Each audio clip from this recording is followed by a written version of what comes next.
bienvenue d'abord sur la chaîne de Sunnyside. Aujourd'hui je fais une vidéo spéciale puisque je fête mes 2 ans. Ça y est, ma chaîne elle a 2 ans, donc grâce à vous cette chaîne existe. Donc je tiens d'abord à vous remercier énormément de suivre mes aventures aussi bien en Corée du Sud que ensuite au Japon.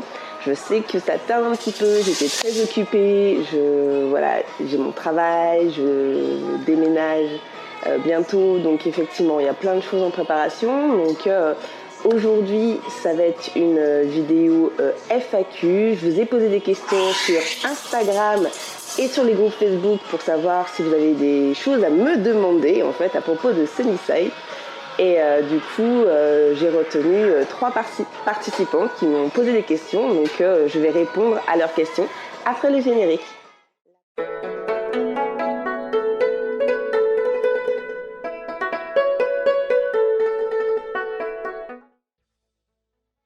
La première question que m'a posée Solène l'étincelle, c'est pourquoi j'ai décidé de faire des PVT, d'abord en Corée du Sud, puis au Japon. En fait, le PVT, je l'avais déjà visualisé depuis un certain temps. Je voulais retourner au Japon, mais j'avais pas encore ce projet pour la Corée du Sud. Quand on est au-delà de 3 mois à l'étranger, on sort du système français. Autant que je le fasse pour 2, ça change à rien. Niveau papier, c'est déjà un petit peu compliqué. Pourquoi j'ai d'abord fait Corée du Sud avant Japon, c'est quand je suis allée au forum PVTiste à Lille, j'ai rencontré du coup la personne qui gère le site et elle m'a dit mais non en fait c'est pas toi qui choisis Sunki et c'est vraiment les ambassades. Au début je n'aimais pas trop ça en fait, de me dire mince je commence pas par le Japon parce que pour moi le Japon c'est quelque chose de confortable, je parlais la langue, je me suis dit je vais pouvoir mettre des sous de côté et ensuite pouvoir être un peu plus tranquille financièrement en Corée du Sud. Mais la vie en a décidé autrement et maintenant je trouve vraiment que c'est une belle leçon de la vie. Quel est mon plat préféré coréen et plat préféré japonais?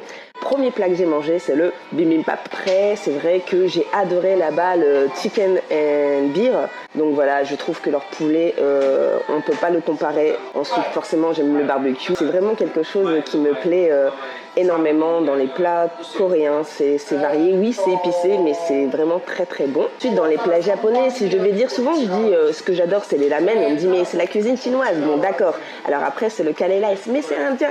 Et donc, du coup, je vais dire soba et tempura. Si je devais comparer ma vie aux autres, qu'est-ce qui me rend unique? C'est un peu compliqué parce que c'est difficile de pouvoir comparer des vies parce que du coup on n'a pas du tout le même parcours, pas forcément atypique puisque j'ai vu d'autres personnes qui ont des parcours vraiment extraordinaires au fil de mes voyages, mais par contre je dirais passionné. J'ai toujours suivi ce que j'avais envie de faire, partir, tout lâcher. Bon après moi j'avais pas de situation vraiment en France donc j'ai pu me le permettre. C'est vrai qu'il y en a qui lâchent, je ne sais pas, famille, travail, etc. et tout. Moi c'était pas le cas. Au lieu de faire un choix logique dans ce qu'attend la société par rapport à chaque individu, moi je fais le choix d'avoir plein de premières fois en fait. Parce que les premières fois vont déterminer ce que j'aime, ce que j'aime pas. Ça va être plus clair dans ma tête ce que j'ai envie de mettre dans ma vie, ce que je rejette, et aussi d'avoir des compétences qui sont complémentaires et qui peuvent aider un projet plus grand. Je dirais ce qui me rend unique, c'est peut-être mon énergie, le fait que j'adore les gens, donc j'aime bien connaître leur histoire. Je trouve pas que mon histoire elle est plus extraordinaire qu'une autre, et j'aime bien découvrir quelle est la personne, ses envies, sa pensée, qu'est-ce qui l'a façonnée par rapport à ce qu'elle est aujourd'hui en fait. Et donc du coup moi je pense que cet amour pour les gens, pour la vie, pour plein de choses en fait, fait que j'arrive à trouver la vie enrichissante et merveilleuse. Donc voilà, est-ce que ça me rend unique? Je sais pas, c'est à vous de me le dire dans les commentaires.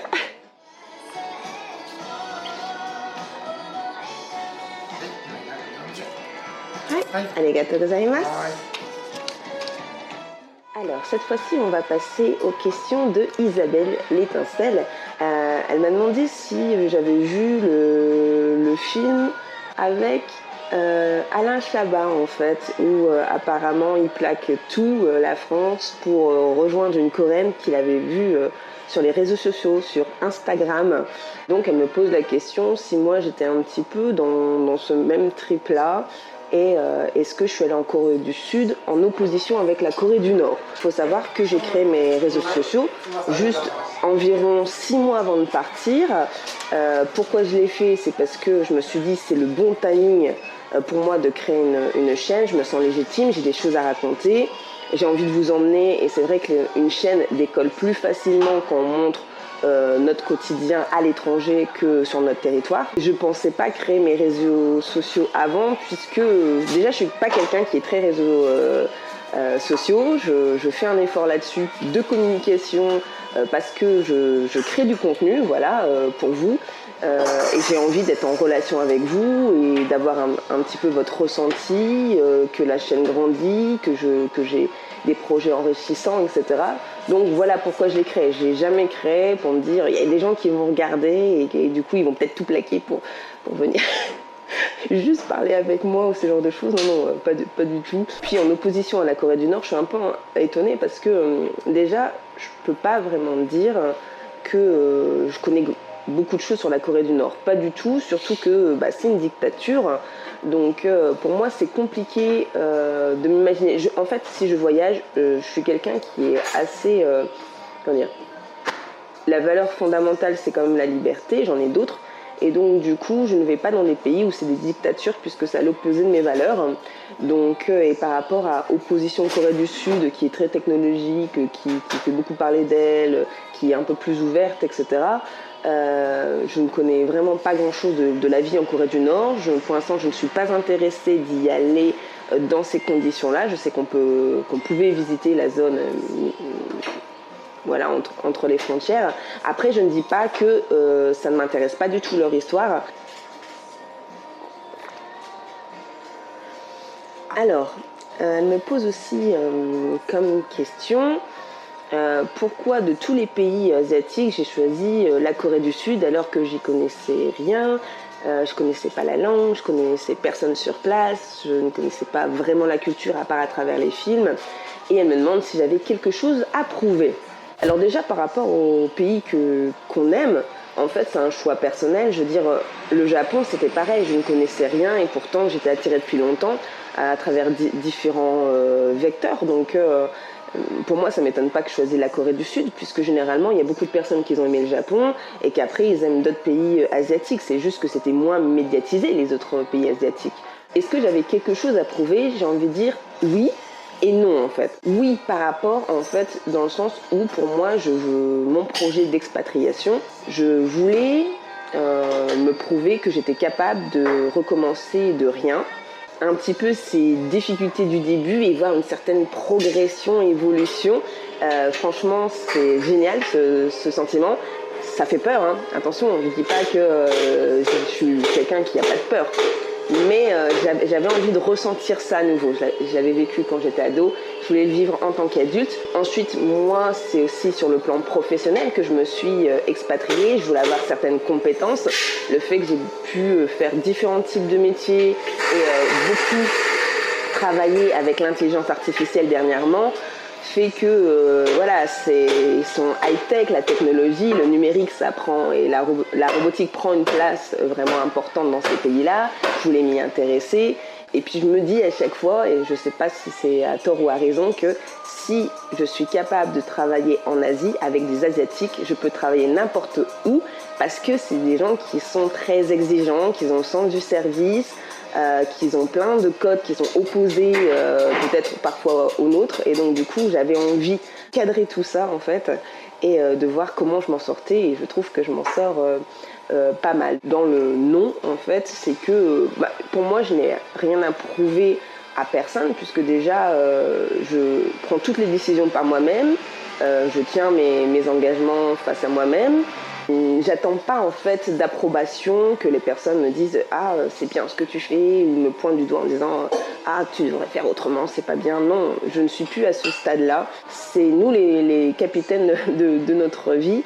C'est à nous de mener comme on l'entend. Personne ne va le vivre à notre place. c'est notre histoire, c'est à nous de l'écrire et donc du coup, pour moi, je n'ai rien à prouver. Je suis très bien comme je suis. Je ne suis pas partie pour dire que grâce à ce voyage, j'aurais de la valeur. Pour moi, j'en avais au départ. C'est juste exalter un petit peu tout ce côté-là, aussi bien sur les soft skills que les hard skills, voilà, tout simplement. Ce type de café, j'adore. Il y a même du chocolat. Alors cette fois-ci, c'est à Estelle l'étincelle qui me pose des questions.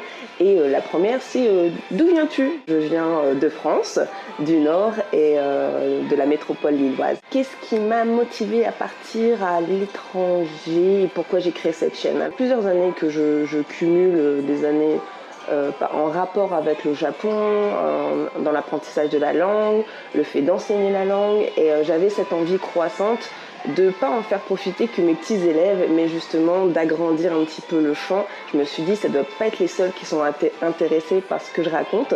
Donc du coup, c'était ça qui m'a donné envie de me lancer. Surtout d'inspirer en fait les jeunes en fait à vivre des expériences un peu hors du commun, de créer une case c'est possible en fait. Je dis pas que ce que je dis, ce que je fais, c'est ce qu'il faut suivre. Je dis que c'est une des solutions, une des possibilités et c'est à vous de créer la vôtre en fait. Et juste si vous pouvez avoir cette petite étincelle justement de se dire moi aussi je peux le faire, moi aussi j'ai envie de partir, moi aussi j'ai envie de créer ma propre expérience. Alors pour moi je serais super touchée que vous le fassiez, que vous me témoigniez justement, ça y est je suis partie, j'ai mon visa. Je trouve ça vraiment super que vous réalisez vos projets. J'ai d'abord pensé en fait à la communauté que je voulais créer, aux personnes que je voulais toucher. Et aussi, il faut savoir que ma chaîne YouTube, c'est un défi brise-peur que je me suis lancé. Est-ce que je serai régulière ? Est-ce que j'arriverai à montrer mon visage ? Est-ce que ce que je vais dire va toucher des personnes ? Quels seront les retours, les critiques ? C'était quelque chose que j'appréhendais et depuis que j'ai lancé, je trouve que j'ai pas mal de soutien et du coup, je vous en remercie beaucoup. Et puis, pourquoi partir à l'étranger ? C'est arrivé à un point mort, en fait, après avoir été diplômée de mon université en Belgique. Et pendant 2 ans, j'ai fait ma recherche d'emploi. Je faisais beaucoup de remplacements, en fait, de petites missions d'intérim. Qu'est-ce que j'ai pas fait encore ? Qu'est-ce qui pourrait sortir mon profil du lot ? Et le seul truc que j'avais pas fait, c'était l'expatriation. Donc, je me suis dit, allez. Pour moi, c'était la carte de la dernière chance. J'ai acquis beaucoup de compétences et j'ai travaillé avec des gens vraiment très différents et variés et en parlant plusieurs langues. Donc ça va être une réelle force. Entre la Corée du Sud et le Japon, quel pays je recommande ? Aussi bien sur la qualité de vie que plein de choses. Et moi, je dirais les deux, mais pas pour les mêmes raisons. Je dirais la Corée du Sud, clairement pour la vie sociale. C'était trop cool. Les paysages, la nourriture, ça c'est vraiment quelque chose que je recommande. Les points noirs, pour moi, ça restera la pollution. Vraiment, ça m'a causé des soucis de santé et le travail, les conditions de travail, le fait d'avoir un travail, c'est très compliqué là-bas. Et donc du coup, je me vois pas y vivre. Sinon, clairement, définitivement, j'ai adoré la Corée du Sud. Et le Japon, forcément, je vais aussi le recommander. Pareil, pour ses paysages, le travail, franchement, c'est mieux. Après, petit bémol, et oui, il y a toujours des bémols.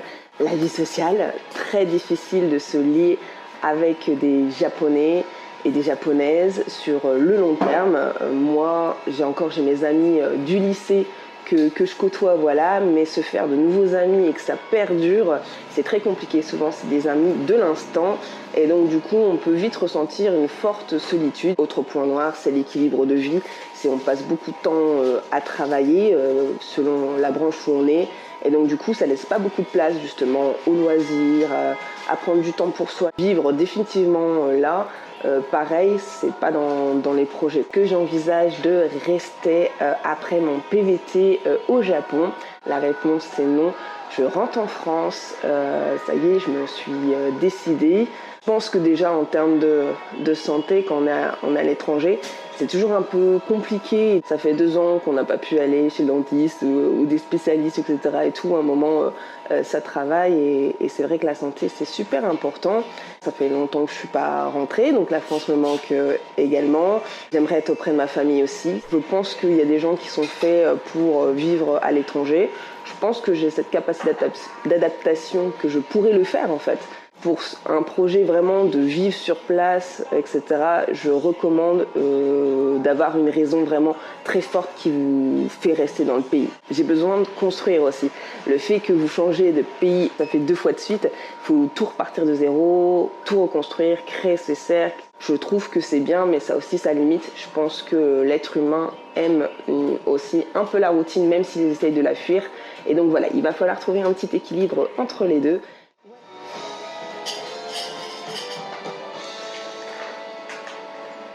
Voilà, on touche à la fin de cette vidéo. J'espère que ça vous a intéressé, que vous avez aimé, que vous en savez un peu plus sur moi.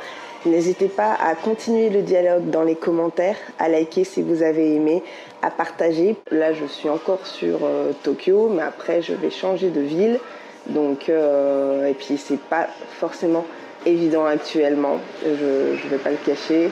Comme partout, c'est un peu la panique, mais ne paniquez pas. Essayez d'être serein, de prendre vos précautions et puis venez visiter la Corée du Sud et le Japon quand vous pouvez. Parce que pour moi, c'est des pays qui valent le coup. Voilà, donc je vous dis au revoir. Maintenant. Merci d'avoir regardé la vidéo et n'hésitez pas à vous abonner, à activer la cloche et lâcher un like et vous pouvez me suivre sur Sunnyside sur Instagram.